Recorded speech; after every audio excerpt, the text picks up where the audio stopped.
పాడు చేశాను నీ మూగుంది నేనా నీ కాలేజీలో చేసిన మర్యాద సరిపోలేదా మళ్ళీ అమ్మాయిలు ఏడిపిస్తున్నావు చూడు నీకు ఇదే లాస్ట్ అండ్ ఫైనల్ వార్నింగ్ ఇంకొకసారి ఏ అమ్మాయి అయిపోయినా కన్నెత్తి చూసావు డాక్టర్ని లాటప్లో పడేస్తాను వెళతాను విజయ వెళతాను స్వప్నం నా కాకుండా చేసి నిన్ను అంత తేలిగ్గా వదిలిపెట్టాను విజయ్ ఏంటి విజయ్ నువ్వు నన్ను ఇక్కడికి రమ్మని చెప్పావు నువ్వు ఇంత ఆలస్యంగా వస్తే ఎలా సారీ సప్న నేను ఏసీపీగా ఈ విశాఖ జిల్లాకి ట్రాన్స్ఫర్ అయ్యాను ఆ విషయం చెప్పాలని నేను ఇక్కడికి రమ్మన్నాను కాకపోతే డ్యూటీ చూసుకొని కాస్త పెద్ద పై వచ్చేసరికి లేట్ అయింది అబ్బో మీరంతా బాధ్యత గల పోలీస్ ఆఫీసర్ అయినా మీకోసం ఎదురు చూసే ఒక స్నేహితులన్నా అన్న సంగతి మర్చిపోవద్దు నాకు డ్యూటీయే ఫస్ట్ ఆ తర్వాతే బంధువులైనా ఫ్రెండ్స్ అయినా నీకు తెలుసు కదా అబ్బో అయ్యగారు మాటలు బాగానే ఇచ్చారే మాటలేనా నేరస్తుల్ని పట్టుకునే సత్తా ఏమైనా ఉందా చూడు చెప్పు నువ్వు ఎంతమంది పోలీస్ ఆఫీసులు చూస్తుంటావు కానీ ఈ ఏసీపీ విజయ్ మాత్రం అనుకున్నది సాధించేంత వరకు నిద్రపోడు ఈ మధ్య ఈ సిటీలో పుష్పరాజ్ అనేవాడు అటు రాష్ట్ర ధనవంతులకు ఇటు రాజకీయ నాయకులకు మా డిపార్ట్మెంట్ కు నిద్ర లేకుండా చేస్తున్నాడు వాడిని ఎలాగైనా పట్టుకొని అరెస్ట్ చేయమని ఐజీ గారు ఆర్డర్ పుష్పరాజ్ స్పెషల్ ఆఫీసర్ గా నేను ఈ వైజాగ్ వచ్చాను పుష్పరాజ్ ఎవరతను అతను ఏమైనా నేరాలు చేశారా ఏంటి ఎవడో కొత్తగా ప్రజలకి పుచ్చుకొచ్చిన ప్రజాబంధు ఉన్నవాడిని దోసుకోవడం వాడి వృత్తి ఆ దోసుకున్న దాన్ని ప్రజలకు పంచిపెట్టడం వాడి ప్రవృత్తి ఐ సీ ఇందులో తప్పేముంది ధనవంతుల దగ్గర నుంచి దోస్తున్నాడు పేద ప్రజలకి పంచి పెడుతున్నాడు అతను చేసే దానిలో న్యాయమే ఉంది అన్యాయం ఏం లేదు అలా చేయడానికి అతనే చెప్ప ప్రజల సంక్షేమాలు చూడడానికి ప్రభుత్వాలు ఉన్నాయి అన్యాయాన్ని ఎంతమంది వదిలేంటి మా డిపార్ట్మెంట్ ఉంది అంతేగాని చట్టాన్ని ఉల్లంఘిస్తే మాత్రం క్షమించను అబ్బో అబ్బో అబ్బో ఆవేశం తగ్గించండి సార్ ఏదో ప్రాణానికి ప్రాణమైన స్నేహితులు కదా అని జోక్ చేశాను నన్ను క్షమించండి సార్ పద్మ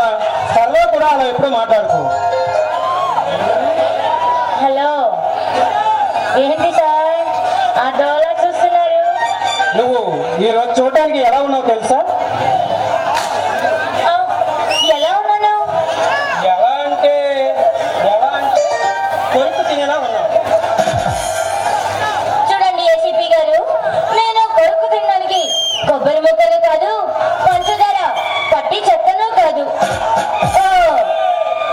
చక్కని చుక్కను అంతేగా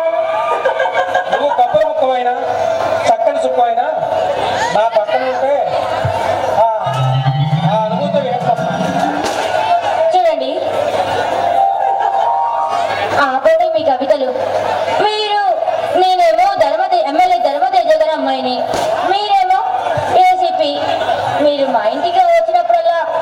చక్కగా కలుసుకోవచ్చు కేవలం కబుర్లు చెప్పుకోవచ్చు ఏంటి నువ్వు అమ్మాయిలుగా అమ్మాయివా మరి ఆ విషయం ఎప్పుడా చెప్పడం ఆ, ఎప్పుడు చెప్తే ఏంది ఎప్పటికైనా తెలిసేదేలా సర్లే మా నాన్నగారు నా కోసం ఎదురు చూస్తుంటారు వస్తా బాయ్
నాకెత్తుకెళ్ళ కోరి తీర్చుకోవా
సలసలలాడే సరసంలో నన్ను